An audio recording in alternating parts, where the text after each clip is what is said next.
La balado-diffusion de cette semaine est une présentation de JN Auto, vente et financement. Voiture presque neuve, plus de 35 véhicules électriques à partir de 50 $ par semaine.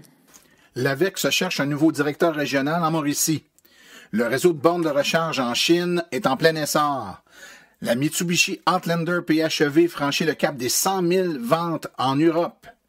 Les statistiques de la fin de l'année nous disent qu'il y a maintenant 22 000 voitures électriques au Québec. Le circuit électrique décide d'augmenter le prix de ses bornes de recharge rapide, puis change d'idée.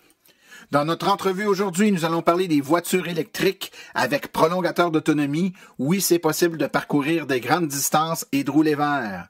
À Voiture électrique 101, on parle de l'histoire des bornes de recharge. Tout ça et bien plus encore dans ce 26e épisode de Silence, on roule.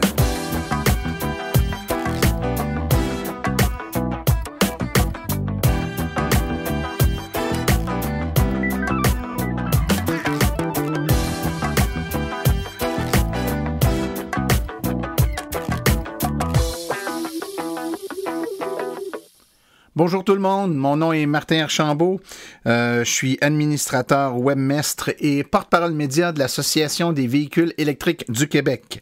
C'est avec passion et plaisir que j'anime ce podcast dédié 100% aux voitures électriques. Oh, quelle semaine on a eu ici, les amis. Juste pour vous remettre dans le contexte, là, je sais jamais quand les gens vont écouter le podcast, mais en fait, on vient de sortir de la semaine où on nous a appris que le prix de la recharge aux bornes de recharge rapide du circuit électrique allait être majoré. Donc, on passe de 10 $ l'heure facturé à la minute à 12 $ l'heure facturé à la minute. Bon, écoutez, c'est tout un débat, puis je vais pas le refaire ici, mais ça reste que de 10 à 12 $, c'est 20% d'augmentation d'une shot. Si on le regarde strictement sur ce point de vue-là, ça peut paraître beaucoup. Effectivement, l'association on aurait aimé là, que les augmentations soient un peu plus, on dirait un peu plus lentes et par des plus petites tranches que de monter de 20% d'un coup. Je pense que c'est ce qui fait que la pilule est un petit peu dure à avaler. Évidemment, l'impact est très relatif d'une personne à l'autre et je vous cacherai pas que moi, dans mon cas, j'ai eu à utiliser peut-être entre 4 et 6 fois une borne de recharge par année. Borne de recharge rapide, j'entends. Donc, peut-être qu'au lieu de me coûter 4 $ à chaque recharge, ça va m'en coûter 5. Donc, sur 6 fois, c'est 6 $ d'augmentation annuelle que ça vient de me coûter. Pour d'autres, c'est une autre chose. Ils ont à l'utiliser plusieurs fois par semaine, plusieurs fois par jour, dans certains cas. Évidemment, pour ces gens-là, l'impact est beaucoup plus grand et c'est une hausse qui peut être un petit peu plus difficile à digérer. Quoi qu'il en soit, l'argent est supposé aller pour augmenter l'entretien du réseau, avoir plus de bornes. Et puis, plus de bornes, je pense que le nerf de la guerre est là. Payer un petit peu plus cher, mais ne plus avoir à attendre, avoir un nombre suffisant de bornes, je pense que c'est l'objectif à atteindre et dans ce sens-là, nous, à l'association, on va essayer de travailler un peu plus fort là, dans ce sens-là pour essayer d'influencer ou de faire valoir le fait que avoir plus de bornes rapides, qui étaient d'ailleurs certains objectifs qui avaient été fixés par différentes instances au cours de la dernière année, c'est quelque chose qui devrait être mis de l'avant et ce, le plus rapidement possible. Quoi qu'il en soit, la hausse est effective le 1er février. On est presque rendu au moment d'écouter le podcast. On est rendu. Donc, regardez bien, on va être obligé de faire avec, mais quand même, c'est pas la meilleure nouvelle de la semaine. Ceci étant dit, je tiens à remercier quand même les gens qui écoutent la balado semaine après semaine. Vous êtes de plus en plus nombreux. Je reçois plein de messages constructifs, super positifs. Je suis content, je suis très content. Je veux remercier cette semaine 2 personnes, Chantal Beausoimine et Pierre Lefebvre, qui tous deux écoutent le podcast sur une base régulière. Donc, je vous remercie d'être là.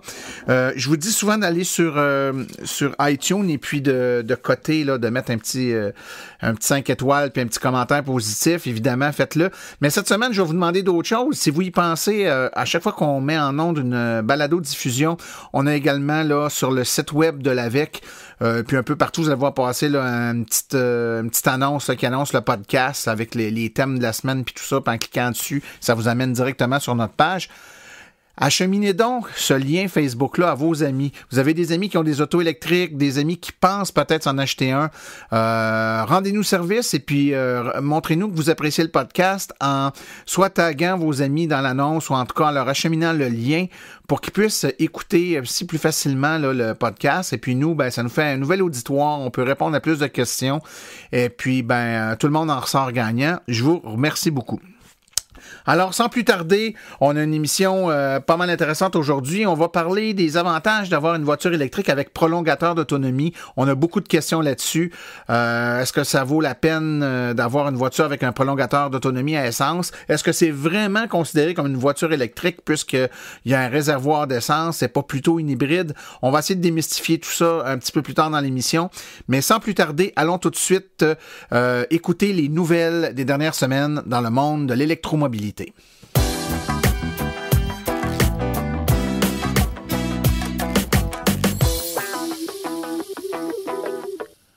On sait que l'Institut de recherche d'Hydro-Québec, l'IREC, fait beaucoup de recherches sur les batteries. On a appris tout dernièrement que Hydro-Québec a accordé un contrat de licence à Dongxi King Power Science. Donc, c'est un contrat de licence là, pour l'utilisation d'un brevet de batterie à lithium à électrolyte solide. Cette entente permettra à Kings Power d'exploiter une technologie créée par Hydro-Québec afin de produire des batteries destinées au marché chinois de l'automobile. Avez-vous le cœur à faire avancer la recherche sur les véhicules électriques au Québec? Si oui, une classe d'étudiants de maîtrise au HEC Montréal commence justement ces jours-ci un projet pour mieux comprendre les Québécois et les Québécoises qui roulent vert. En fait, ce qu'ils ont besoin, c'est de participants pour des entrevues individuelles qui devraient durer environ 1 heure en personne à Montréal ou encore par téléphone pour les gens qui sont plus loin.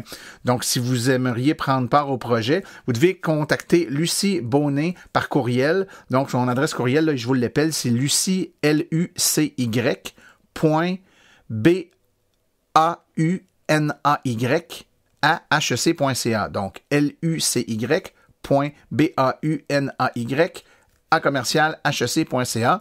Vous vous inscrivez et vous allez pouvoir participer à cette étude pour faire avancer un peu la recherche sur les véhicules électriques au Québec. Si vous êtes en Mauricie et avez un peu de temps à donner à l'association, on est à la recherche d'un directeur ou une directrice régionale pour la Mauricie.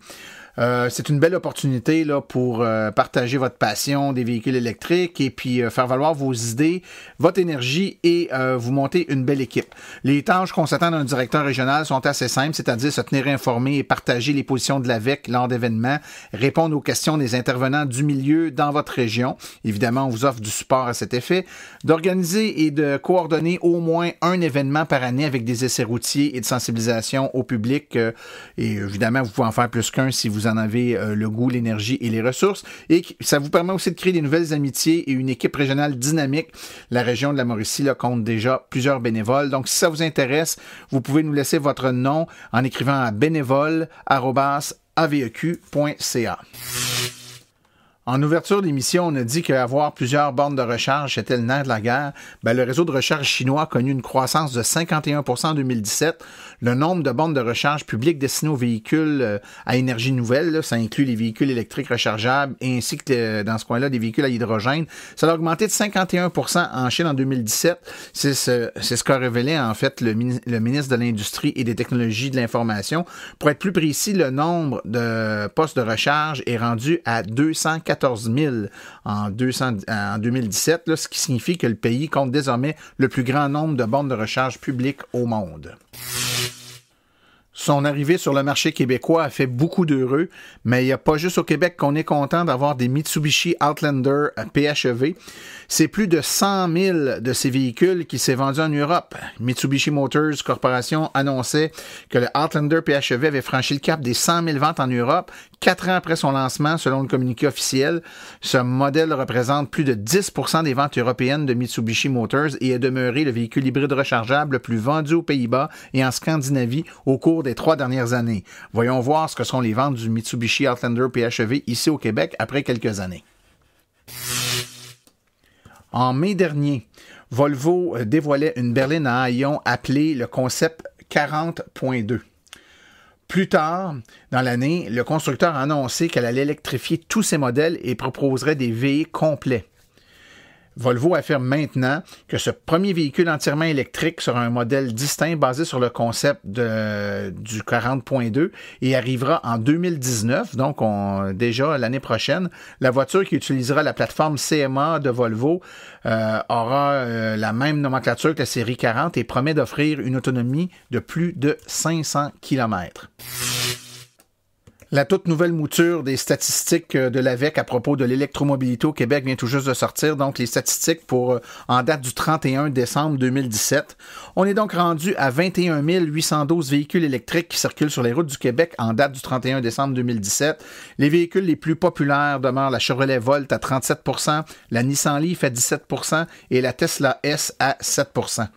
On a un marché qui est composé à 54 % de véhicules hybrides rechargeables contre 46 % de véhicules tout électriques, donc une légère augmentation de 1 %. Et le Québec, évidemment, participe fort bien à l'effort canadien avec ses 21 812 véhicules électriques. Sur un total de 48 380 au Canada, donc ça inclut les ventes et les importations.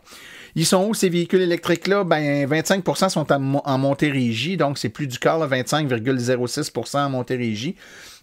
Mais on en a également beaucoup à Montréal, à Québec, Laval, Longueuil, Sherbrooke, Gatineau, Trois-Rivières, Saint-Jean et Lévis, qui sont les endroits là où la proportion est la plus grande. Les bornes de recharge, évidemment, ça augmente beaucoup. On est rendu à 2606 bornes de recharge de niveau 2 et on est rendu à 142 bornes de recharge rapide, là, que ce soit Combo ou Chademo. 97 chargeurs de destination Tesla et 116 super chargeurs Tesla. Donc, la très grande majorité des recharges, je vous le dis, par contre, vous le savez, se font à la maison, mais quand même, là, il y a de plus en plus de bornes disponibles. Il faudrait juste là, que le nombre de bornes de recharge rapide augmente sensiblement pour donner un bon coup de main là, aux besoins qu'on a actuellement sur le marché. Donc, c'est un bilan 2017 qui donne des données d'enregistrement des véhicules électriques au Québec selon les bases de données de la SAAQ. Et on se permet aussi des prévisions là sur ce qu'on va avoir comme nouveauté en 2018. Il devrait y avoir beaucoup d'immatriculations de nouveaux véhicules. On sait qu'il y a des nouveaux modèles qui sont attendus. La Audi e-tron Quattro, la Hyundai Kona EV, la Jaguar I-Pace, la Kia Niro, la Land Rover PHEV, la Mitsubishi Outlander, la Nissan Leaf 2018 là, à 40 kWh et on attend même la 2019 pour la fin de l'année à 60 kWh.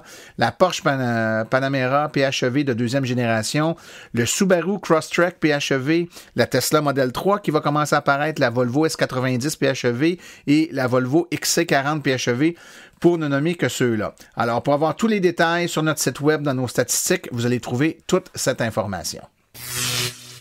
Il y a quelques jours à peine, le circuit électrique annonçait une hausse du prix des bornes de recharge rapide où le prix de la recharge passerait de 10 $ à 12 $ de l'heure pour une recharge facturée à la minute. Une nouvelle qui a pris par surprise à la fois l'association et plusieurs membres du circuit électrique puisque de passer de 10 à 12 $, c'est quand même une augmentation de 20 %. Plusieurs se sont questionnés sur les biens fondés, malgré que le circuit électrique là, évoquait un besoin là, d'avoir une entrée de fonds pour être capable d'entretenir et de faire face aux coûts grandissants d'entretien de la flotte de bornes de recharge rapide. Eh bien, devant le tollé, la protestation, plusieurs communiqués émis, entre autres par l'association, le circuit électrique a annoncé qu'elle faisait marche arrière et suspendait sa hausse de tarifs. Donc, les tarifs vont être maintenus à 10 $ de l'heure pour l'instant. Donc, le temps d'étudier peut-être une façon de procéder à une hausse de tarifs un petit peu plus graduelle et un peu plus en respect là, des hausses qu'on est habitué de voir pour des services équivalents.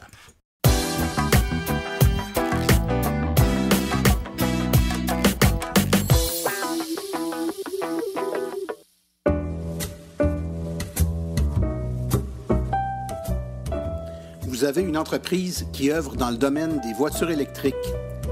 Vous aimeriez faire de la publicité là où l'auditoire est constitué à 100% d'adeptes de véhicules électriques?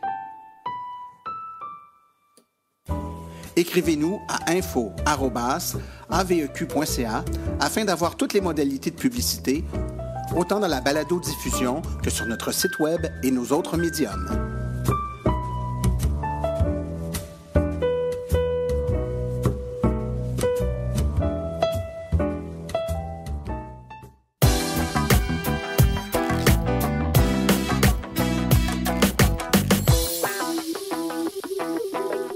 Alors, je suis présentement en compagnie de M. Pierre-Paul René. Bonjour, M. René. Bonjour, bonjour. Écoutez, aujourd'hui, on va parler d'un sujet qui nous est souvent amené par des auditeurs ou des gens qui viennent nous visiter lors d'événements qu'on organise avec l'association. Des questions qui sont en lien avec l'utilisation d'un véhicule qui est un véhicule électrique, qui est vraiment un véhicule électrique, mais avec un prolongateur d'autonomie. C'est le cas de la Chevrolet Volt, qui est le véhicule que vous possédez. Et puis, il y a beaucoup de gens qui se posent la question pourquoi on utilise ou on utiliserait un véhicule avec un prolongateur d'autonomie si on a la possibilité d'avoir des voitures qui sont 100% électriques, qui n'utilisent aucune essence. Mais évidemment, comme on passe beaucoup de temps à l'expliquer, à chaque utilisateur son besoin et pour chaque besoin un véhicule différent. C'est de ça dont on va parler aujourd'hui, Monsieur René. Premièrement, vous êtes de quelle région? Moi, je reste à la Malbaie, donc je suis dans la région de Charlevoix, une région qui est extrêmement montagneuse. C'est un peu ce qui a guidé mon choix, un des premiers critères. D'accord. Et est-ce que l'achat de votre Chevrolet Volt, c'est votre premier achat de véhicule électrique ou hybride? Oui, c'est mon tout premier véhicule électrique. Ça faisait un petit bout de temps que je suivais les blogs, je lisais ça. Ça m'intriguait. J'avais des amis qui possédaient des livres. On parlait d'autonomie, on parlait de durée de vie de batterie. C'est quelque chose qui m'intriguait. J'ai commencé tranquillement à me rendre chez mon concessionnaire, à discuter avec le vendeur dans la région, à regarder comment ça fonctionnait, à me familiariser avec le véhicule. Et c'est sûr que là, je m'enlignais sur mon premier véhicule. Donc, j'avais comme une crainte d'autonomie. Je pense qu'on est plusieurs comme ça. Quand on fait le saut, on se demande, est-ce que je vais avoir assez d'autonomie? C'est compliqué, le froid, tout ça, il y a le réseau. Fait que là, tu commences à te poser un petit peu plus de questions. Et après ça, de fil en aiguille, en jasant, tu commences à analyser ton comportement routier avec ton véhicule régulier et tu te rends compte que, en bout de ligne, dans ton journalier, tu fais pas tant de kilométrage que ça. Tu regardes comment tu peux t'alimenter aussi en recharge à l'emploi, au bureau. Fait que c'est toutes des choses que j'ai placées tranquillement. Puis ça fait maintenant 1 an que j'ai mon véhicule et que je roule allègrement dans la région de Charlevoix et que je me passionne de véhicules électriques et de tout ce que ça apporte comme changement de mentalité, comme type de conduite, comment ton comportement change sur la route. Tu conduis pas ça de la même manière. Donc, c'est tout un changement de philosophie. C'est ce qui a guidé mes choix vers la Chevrolet Volt, qui est mon premier véhicule en tant que tel. Et c'est une Volt 2017? Une Volt 2017. Et quand je suis allé chez le concessionnaire, il me l'a donné. Là. Il m'a dit, prends les clés, va t'amuser, puis laisse-moi ton autre véhicule. Moi, je vais m'amuser avec, je vais regarder ce que ça vaut. Moi, j'ai roulé presque 1 heure tout seul avec. Il me l'a donné. Je suis revenu. Là, je suis revenu plus dérangé que... Fait que là, je me suis mis à poser plein de questions et c'est là qu'on a entamé une discussion vraiment intéressante. Là. Lui, ce qu'il voulait, c'est que je découvre le véhicule et que je m'interroge sur le véhicule, le pourquoi du choix de ce véhicule-là. Il y a une question, en fait, puis avant d'aller plus loin, je veux juste, pour être certain que les auditeurs qui nous écoutent là, comprennent bien la nuance entre, par exemple, une voiture 100% électrique, uniquement électrique, comme, je sais pas, une Kia Soul, une Chevrolet Spark, une Nissan Leaf, une Tesla, à la limite. Dans le cas de la Volt, la Chevrolet Volt, c'est une voiture qui est à motorisation électrique, donc c'est une voiture 100% électrique, mais qui possède un prolongateur d'autonomie, c'est-à-dire que dans le véhicule, il y a une petite génératrice là, qui, lorsque la batterie du véhicule électrique s'en vient faible, cette génératrice-là démarre, donc elle va consommer de l'essence pour faire fonctionner la génératrice, mais la génératrice va être capable d'alimenter le véhicule, ce qui va lui permettre de continuer de rouler. Donc, on a une autonomie avec la batterie uniquement, de quoi annoncer d'à peu près 85 km pour votre Chevrolet Volt? Oui, ça roule, on roule dans ces paramètres-là présentement, mais l'été, aussi surprenant que ça peut paraître, puis ça, je le lisais sur les blogs, entre autres sur la page Facebook, le Volt en français. C'est amusant de voir les gens au printemps dire, bon, là, on commence à monter. J'ai monté jusqu'à 115 km d'autonomie cet été. Je faisais régulièrement la Malbaie, Petite-Rivière-Saint-François sur une seule charge en gérant mes montées et mes descentes. Donc, un an d'apprentissage me permet de faire 75 km dans les côtes, là. Puis j'ai des bonnes côtes, là. On a des montées à 13, 14, 15% dans certains secteurs. Donc, je suis capable de produire ça. Fait que quand je suis en ville, là, je ris. L'été, je ris. Présentement, la consommation, évidemment, le froid vient affecter tous les véhicules électriques qui sont affectés par le froid.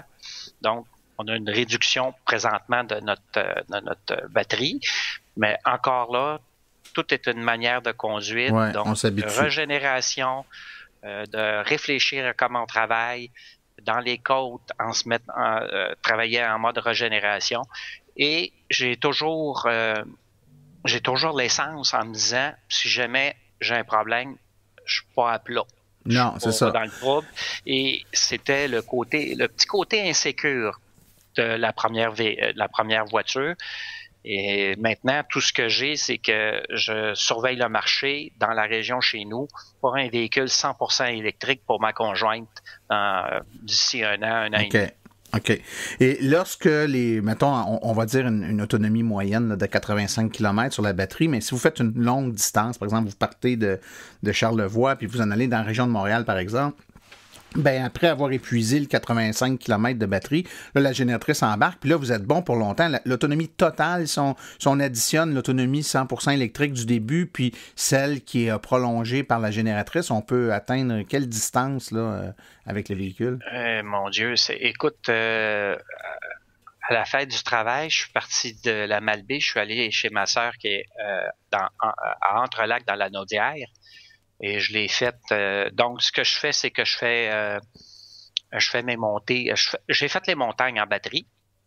Et quand je suis arrivé sur la côte de Beaupré, sur le plat, ben la Volt génération 2, on peut choisir nos modes de conduite. À ce moment-là, j'ai basculé en mode essence.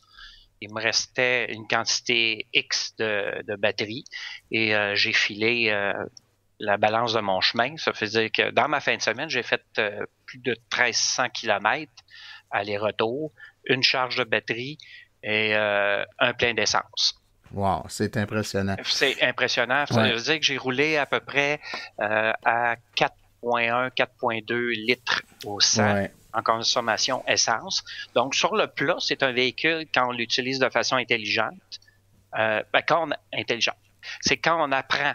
On comprend le concept de ce véhicule-là, puis de s'en servir comme si c'était un hybride, dans le fond, un hybride standard, puis d'utiliser la batterie pour relancer le véhicule avec une certaine vitesse, puis de basculer rapidement en mode essence. Donc, la grosse consommation du démarrage, le poids de traîner le véhicule, ben là, tu l'as plus. Et après ça, c'est une consommation qui est faite.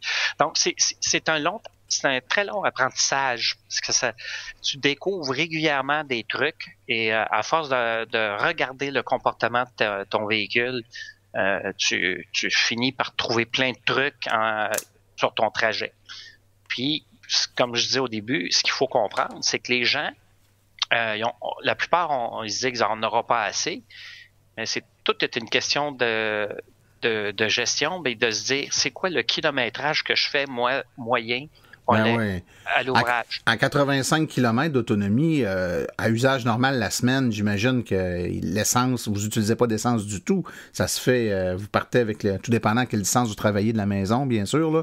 Mais la plupart des gens, même nous ici dans la région de Montréal, les gens restent à Rive-Sud, ils vont travailler, ils reviennent, c'est à l'intérieur de 80 km, là. Donc, l'usage quotidien se fait à l'électricité seulement, puis c'est uniquement lors de déplacements plus... les longs déplacements. Les longs déplacements qui sont généralement plus occasionnel que là, on utilise de l'essence. Mais il y a des gens, il y a un bénévole qui faisait des essais routiers à l'AVEC cet été, et puis il me disait j'ai fait un plein d'essence en 1 an et demi. Parce que lui, dans son utilisation, il peut presque tout faire. Il est à la retraite, puis il fait presque tout à 100% électrique. Puis il y a eu quelques déplacements où il y a eu à utiliser un peu d'essence, mais pas beaucoup. Fait que sur une période d'1 an et demi, il y a eu un plein d'essence à faire. Tu vois, moi, présentement, là, je roule avec la température qu'on vit présentement, là, le refroidissement, je garde le réservoir à peu près entre la moitié et le 3/4, mais plus à la moitié. Puis l'été, je garde un tiers de réservoir régulier, là, sauf quand je pars sur une longue distance, là, quand je vais à Québec ou à Montréal, parce que là, c'est une question de sécurité, point sur la route. Donc, je traîne pas de poids inutile. Ouais. Et je vais faire facilement 2500, 3000 kilomètres pour 10-12 $ d'essence, pour un 15 litres d'essence. Fait que pour moi, je rentre rapidement dans mon économie. Je ris beaucoup de regarder tout le monde faire des tableaux comparatifs. Moi, j'avais pas cet intérêt-là. Moi, l'idée, c'était de dire, je bascule électrique, mon choix est fait, j'ai pas besoin de me convaincre plus que ça. Maintenant, c'était d'apprendre à jouer avec mon véhicule. Ouais. Et tout ce que je rêve maintenant, et que je surveille le marché, et je regarde toute la technologie qui s'en vient, je rêve de véhicules qui vont nous donner du 4, 5, 600 km d'autonomie, puis je me dis d'ici 2-3 ans, ça va être accessible pour tout le monde à un prix extrêmement raisonnable. Je regarde les constructeurs allemands, là, ils vont être extrêmement agressifs, ils vont bousculer le marché. Tesla met des paramètres que tout le monde veut atteindre, tout le monde veut dépasser, donc ça tire par en avant. Ouais, oui, c'est le jeu de la carotte devant le bœuf qui tire la charrette et ça avance fantastique. Puis, écoute, si on revient au concept de la voiture comme la Volt, qui est une voiture électrique avec prolongateur d'autonomie, en fait, ce que je retiens de notre discussion, c'est que chaque personne, chaque conducteur a des besoins différents et pour chaque besoin, il y a un type de véhicule qui convient. Encore en fin de semaine, on était présent dans un salon de véhicules électriques puis les gens venaient nous poser des questions et puis autant il y a des gens qui nous parlent puis qui pensent que la voiture, uniquement voiture électrique, c'est pas pour eux, puis ils nous parlent, puis on se rend compte que oui, ça serait pour eux. Autant que pour d'autres, on les écoute, puis on dit dans votre cas, tiens, la Volt, ça serait le bon modèle. Ça me fait penser en fin de semaine, il y avait un monsieur qui me disait, regarde, moi, je fais 50-60 km par jour, tous les jours, mais à toutes les 2 semaines, je descends à mon chalet qui est à 400 km de la maison. Ben, dans son cas, lui, il veut à toutes les 2 semaines prendre cette même voiture-là pour faire 400 km. Ben, dans l'état actuel des choses, puis dans la fourchette de prix qu'il voulait payer, donc j'excluais la Tesla, là, c'était la Chevrolet Volt qui était le meilleur véhicule pour lui parce que son quotidien se passe 100% électrique, puis son escapade de plusieurs centaines de kilomètres qui fait une semaine sur 2, ben, il est capable de le faire encore avec le même véhicule en utilisant l'essence du prolongateur d'autonomie. Donc, effectivement, c'était un bon choix. À chaque besoin, il y a un modèle qui peut convenir. Ça, c'est un excellent choix pour lui. Comme la Volt, dans votre cas à vous, c'est un excellent choix. Pour moi, compte tenu du relief de Charlevoix, ça devenait dans l'état actuel du marché, de ce qui est disponible aussi dans la région chez nous, chez les constructeurs, c'était le choix, c'était normal d'aller sur ce véhicule-là. Et plus je faisais des essais avec le concessionnaire, plus il m'appelait, il dit, puis ça c'est ta réflexion, j'ai encore des interrogations. Il dit, viens me voir. Là, j'allais jaser avec le vendredi, puis il me donnait les clés, il dit, va faire un tour, tu reviendras. Fait que, il n'a pas mis de pression, il me l'a fait essayer, puis il me l'a fait comprendre. Puis à un moment donné, il a dit, bon, on va partir ensemble. Puis là, il s'est mis à répondre à toutes mes questions. Donc, il faut vraiment... il faut en parler. Quand on est dans ce choix, on veut s'en aller là, faut le réfléchir. Il faut aussi essayer de voir avec des gens qui possèdent ce véhicule-là. Moi, je l'ai affiché sur les différents blogs de l'AVEC, là, comme quoi je je suis partenaire, tu veux essayer un Volt, ben viens chez nous, je vais te faire essayer, je vais te l'expliquer. Faut pas que les gens achètent le véhicule en disant c'est pas ça que je voulais. C'est bien important d'essayer puis de poser des questions et puis c'est ce que je dis moi aux gens, poser des questions. Il y a tout le temps quelqu'un à quelque part qui va vous répondre. Allez chez les concessionnaires, ils ont le nom des usagers, des propriétaires de véhicules, puis un bon concessionnaire, là, comme certains, là, on a plusieurs qu'on connaît là, dans le réseau qui sont bons, fait qu'ils veulent, fait que c'est facile, c'est très facilitant de régler ça, puis de voir quels besoins ça va répondre en tant que tel. Oui, tout à fait. Écoutez, peut-être une petite dernière question pour terminer le tout. Est-ce que dans quelques années, quand vous allez être dû pour changer de voiture, vous allez envisager une voiture qui est uniquement électrique ou vous allez rester dans l'hybride branchable ou la voiture électrique avec prolongateur d'autonomie? Puis pourquoi? Ben, compte tenu que le marché la technologie va évoluer, puis je suis quelqu'un qui garde ses voitures assez longtemps, donc entre 6 et 8 ans. D'ici ce temps-là, je suis sûr que je vais avoir un véhicule qui va répondre à mes besoins et qui va être capable de me donner la distance que le réseau de recharge, les temps de recharge vont avoir explosé de façon exponentielle. Donc, pour moi, mon prochain véhicule personnel, c'est un véhicule 100% électrique. Puis comme je te disais tantôt, ma conjointe va être due peut-être dans un an et j'ai déjà l'œil sur un véhicule qui est en développement, qui s'en vient, qui a une autonomie proposée de 400 km électrique. Donc, chez nous, on va basculer 100% électrique. Ah ben, c'est super. Monsieur Pierre-Paul René, merci beaucoup pour le temps que vous nous avez offert aujourd'hui. Ça me fait plaisir. Au revoir. Au revoir.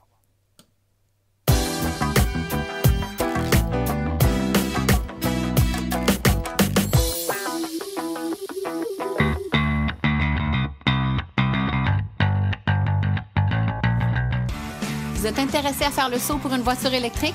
Vous considérez choisir une voiture d'occasion? Rendez-vous chez JN Auto. Avec plus de 35 modèles presque neufs en stock, c'est définitivement le chef de file lorsque vient le temps de vous procurer un véhicule électrique. En plus des prix déjà très compétitifs, JN Auto offre un rabais exclusif aux membres hors de l'Association des véhicules électriques du Québec. Une réduction supplémentaire de 299 $ sur le prix affiché à l'achat de votre véhicule. Une seule promotion disponible par achat. Consultez notre liste de voitures au www.jnauto.com. Téléphonez-nous au 1-888-821-3084 ou rendez-vous directement au 317 route 116 à Richemont en Estrie. JN Auto, choix, qualité et service après-vente irréprochable depuis 35 ans.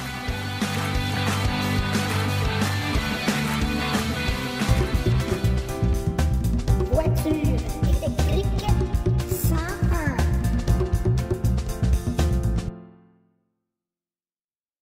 Bonjour Christophe. Bonjour. Comme ça, tu as une question pour Martin du podcast Silence on roule. Ouais. Alors, c'est quoi ta question? C'est quoi les premières bornes électriques qui ont été créées, puis c'est quoi le fondateur? C'est qui a inventé les premières bornes pour les voitures électriques? Ouais. Bon, ben c'est une bonne question. J'espère que Martin va pouvoir nous trouver ça. OK, bye. Bye. Ah ben oui, je pense que Martin va pouvoir vous parler un peu de ça. En fait, il faut quand même reculer dans le temps puis comprendre un peu l'histoire des voitures électriques pour en arriver là, au chargeur. Donc, il faut comprendre que le premier véhicule qui a été mu là, par l'énergie électrique, ça a été inventé en 1832 par Robert Anderson en Écosse. Et puis, pas longtemps après, en 1835, il y a eu des voitures électriques un peu plus petites là, qui ont été créées par un professeur en Hollande, à Groningen, en Hollande. Ensuite, on s'en va en 1842, où les premiers véhicules électriques là, popularisés ont été mis sur les routes. aux États-Unis par Robert Davidson et le Thomas Davenport. Donc, Thomas Davenport, c'est un Américain, puis Robert Davidson, c'est un Écossais. Et c'était des véhicules électriques qui avaient des batteries pas rechargeables. Donc, on n'avait pas besoin de bornes de recharge. Là. C'était des batteries qu'on installait, puis quand ils étaient finis, il fallait les jeter puis mettre des nouvelles batteries. Là. Un peu comme certaines batteries qu'on achète pour mettre dans des appareils électroniques aujourd'hui. On a comme amélioré beaucoup les types d'accumulateurs et de batteries là, dans les années 1860-1870, entre autres le français Gaston Plante qui a beaucoup amélioré les batteries dans les années 1865, puis Camille Faure, toujours en France, en 1881, ont beaucoup amélioré les systèmes de batteries là, pour s'en venir tranquillement vers des batteries, des accumulateurs qu'on pouvait décharger et recharger.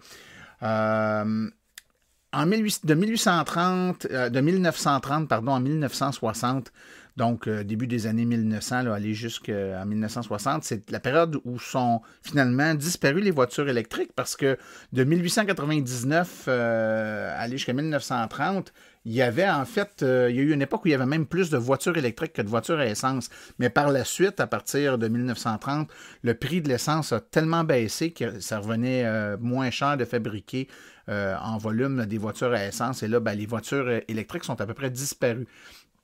De 1960 au début des années 1990, il y a eu plusieurs essais pour remettre des voitures électriques sur les routes là, parce que le prix de l'essence remontait. Mais il faut aller en 1994 avec les premiers travaux de GM qui a travaillé sur un principe de recharge inductive. Donc, les premières voitures là, expérimentales de GM qui ont mené à la EV1 pouvaient se recharger au début avec des recharges inductives. C'était le cas comme je disais, de la EV1, mais également des premiers modèles de Toyota RAV4 qui ont été produits de 1997 à 2003 là, et qui fonctionnaient sur un principe de charge inductive.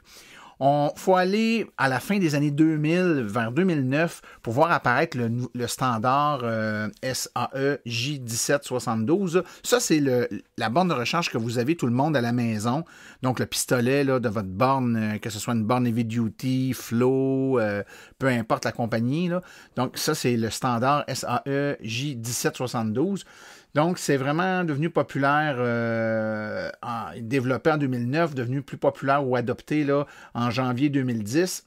Et cette invention-là, on la reconnaît à la compagnie Yazaki, donc qui aurait inventé les bornes de recharge. C'est dur à dire parce qu'il y a eu plein de chargeurs de batteries qui ont existé au fil des années, mais le principe de la borne qui sert à recharger des véhicules électriques avec un standard, qui est le standard SAE J1772, on reconnaît que c'est la compagnie Yazaki qui l'a mis sur pied, puis ça a été approuvé, là, comme je disais, en 2010 par la SAE Motor Vehicle Council.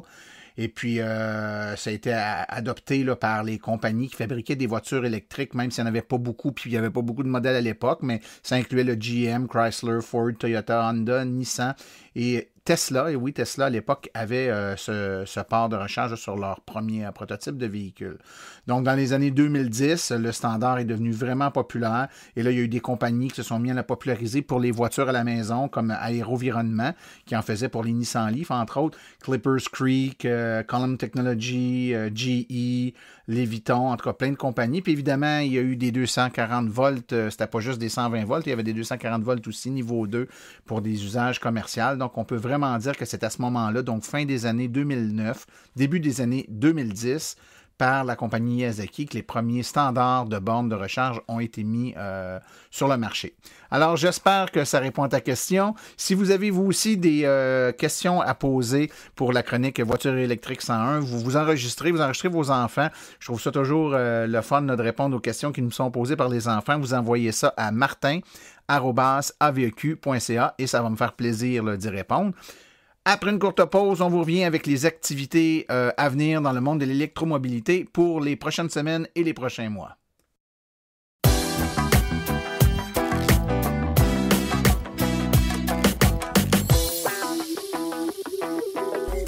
Voici ce que vous pouvez faire dans les prochaines semaines si vous voulez entendre parler de voitures électriques.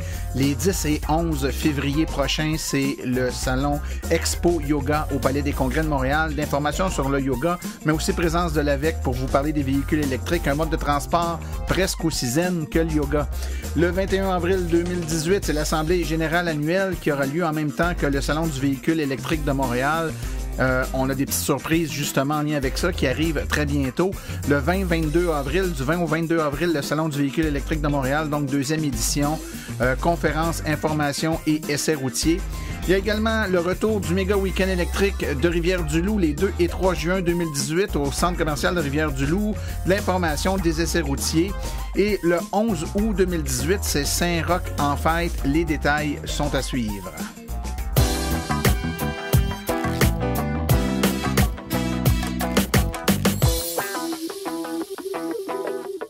Ceci conclut la présente balado-diffusion.